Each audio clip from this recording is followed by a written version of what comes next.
तो दोस्तों बहुत लोग भोजपुरी इंडस्ट्री में ये कहते हैं कि खेसारी लाल यादव जी के पावर क्या है। तो इस वीडियो में हम पावर दिखाने वाले हैं दोस्तों, तो वीडियो को पूरा देखिएगा। नमस्कार दोस्तों, हम हैं बिकू, आप देख रहे हैं अपना चैनल बिकू भोजपुरी न्यूज।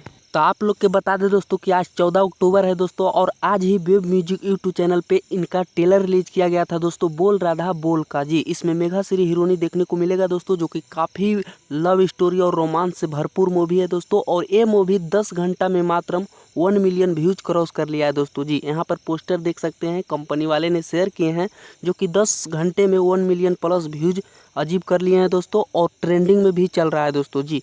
तो जितने भी खेसारी फैंस इस वीडियो को देख रहे हैं, दबा कर वीडियो को शेयर कर दीजिए दोस्तों, ताकि जो भोजपुरी इंडस्ट्री में पावर की बात करते हैं दोस्तों, उन लोगों के पता चल सके। तो इस वीडियो को दबा कर शेयर कर दीजिए दोस्तों। और आप लोग वीडियो देखते हैं, लाइक नहीं करते दोस्तों, तो प्लीज़ लाइक कर दीजिए वीडियो को। और आप लोग के बता दें दोस्तों कि मूवी भी बहुत जल्द आने वाला है दोस्तों, बोल राधा बोल। हो सकता है दीपावली के शुभ अवसर पर रिलीज किया जाएगा दोस्तों। तो बाकी वीडियो पसंद आया तो लाइक कमेंट शेयर सब्सक्राइब जरूर करें दोस्तों। फिर मिलेंगे अगले बवाल खबर के साथ।